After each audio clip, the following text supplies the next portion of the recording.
When casual fans argue about the greatest of all time in mixed martial arts, the same names echo through the internet. John Jones, George St. Pierre, Anderson Silva, Khabib Nurmagomedov. And we gravitate toward the drama, the unhinged press conferences, and the towering physiques that look like they were sculpted by comic book artists. But while the world was looking at the giants, the most flawless fighter to ever walk the earth was operating right in front of us, completely hidden in plain sight. Demetrius Mighty Mouse Johnson, standing at just 5'3", he didn't command attention through controversy or just raw size, yet his career represents the absolute pinnacle of combat sports. And to truly understand why DJ is the undisputed GOAT, we have to look at past the casual bias against the smaller weight classes. We have to look at how a kid born into absolute chaos developed the most complete skill set in human history, built a record that seems mathematically impossible, and maintained a flawless personality that completely broke the stereotypical mold of a cage fighter. The foundation of an all-time great is rarely built in comfort, but Demetrius Johnson's upbringing wasn't just difficult, it was a masterclass in resilience. Born in Kentucky and raised in Washington, DJ grew up with an abusive stepfather and a mother who was completely deaf. In a household where standard verbal communication was entirely limited, a young Demetrius had to develop an extraordinary sense of environmental awareness. He had to read rooms, interpret micromovements, and understand the human mechanics before he ever even put on a glove. To experience a lot of loss, not only just his actual father, who he never met until he was older. He lost, though not his biological sister, they were close enough to be considered siblings, Valentina Lee, who was also a fellow fighter. She passed away at 18 years old tragically. And Demetrius Johnson also has a biological sister, Lena. When he found wrestling in high school, he wasn't a physical prodigy. He was small, but he possessed a freakish cardio tank and analytical mind. Even after discovering mixed martial arts, greatness wasn't handed to him.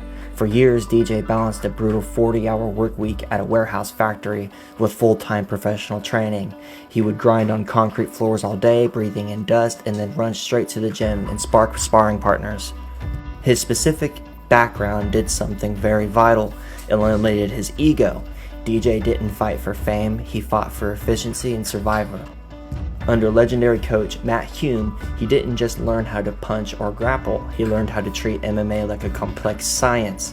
He didn't build a striking base or a wrestling base, he built an everything base. This unique baseline adaptability directly created a resume that stands as a monumental wall in combat history sports. Let's talk about the numbers, because the numbers don't have biases. Demetrius Johnson holds the record for the most consecutive title defenses in UFC history at 11. 11 straight elite fighters spent months building camps specifically to solve the Mighty Mouse puzzle, and all 11 were systematically dismantled. But the greatness of DJ's record isn't just that he won, it's how he won. He holds the record for the latest finish in UFC history, submitting Koyoji Haraguchi at 4 minutes and 59 seconds of the literal final round. While other fighters slow down, DJ's engine runs at completely different frequency. And then there's the Ray Borg fight, the moment that solidified him as the most creative, genius fighter of all time. Look at this. This isn't just athleticism, it's a glitch in the matrix. He invents a submission that nobody has ever even seen before at the highest level of the sport during a historic title defense. When the UFC traded him to one championship and a historic swap, casual fans thought this era was over. Instead, he went overseas, won the Flyweight Grand Prix, captured another world title, and avenged the only knockout loss his career with a spectacular flying knee against Adriano Moraes. His record spans 2 major global organizations across multiple generations of athletes. How did DJ achieve this? By building a style that completely neutralizes the fundamental advantages of size and power. DJ is a technical sniper. He controls the exact geometry of the cage. Watch how he handles opponents. He rarely stays on a straight line. He uses an overwhelming frequency of feints, faking shots, faking jabs, shifting levels, and he forces his opponent's brain to constantly process data, running their mental fuel tank completely dry before the physical fight even begins. And he does this and drags them in deep waters, even in late rounds. His entire tactical loop relies on weaponizing his opponent's natural survival instincts. If you fire a jab, he parries or ducks to land a heavy overhand. If you back up against the cage to reset, he aggressively pushes forward, flashes a takedown feint, and launches a flying knee directly up the center of your guard as you try to drop your hips.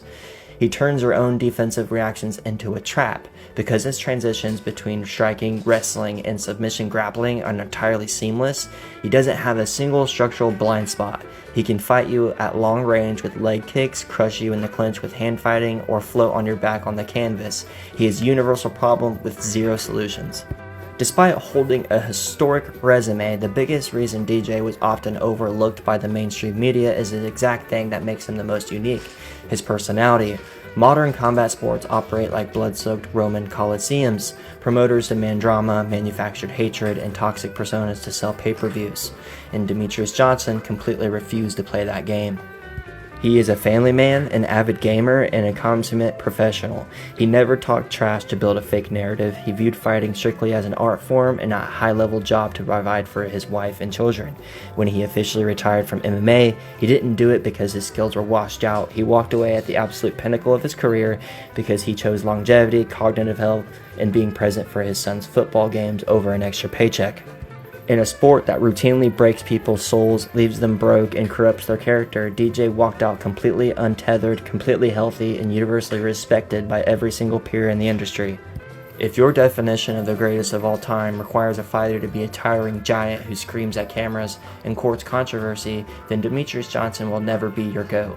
But if your definition of greatness is the absolute mastery of human movement, an untouchable championship record built on pure skill, and a complete elimination of structural weaknesses, and the mental fortitude to walk out of the world's most violent sport with your mind, family, and dignity completely intact, then there's no debate. The greatest fighter to ever walk the face of the planet didn't wear armor, he didn't stand at 6'4", he was a 5'3" tactical genius who proved once and for all that perfection doesn't require size. Mighty Mouse was never just a champion, he was the blueprint. The media claims he's the pound-for-pound best fighter in the world. Right. I think Conor McGregor is the pound-for-pound best fighter in the world. I got this! Get over here! Oh shit! Bomb has been defused. Help me! Get the fuck over here!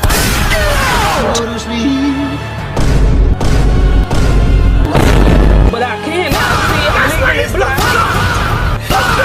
Enemy spotted. I will not die! Oh shit! It's blown tomorrow! What's the matter with you? No. Oh shit! Wait. I'm very angry! No, God! No, God, please, no! Finish him! Damn!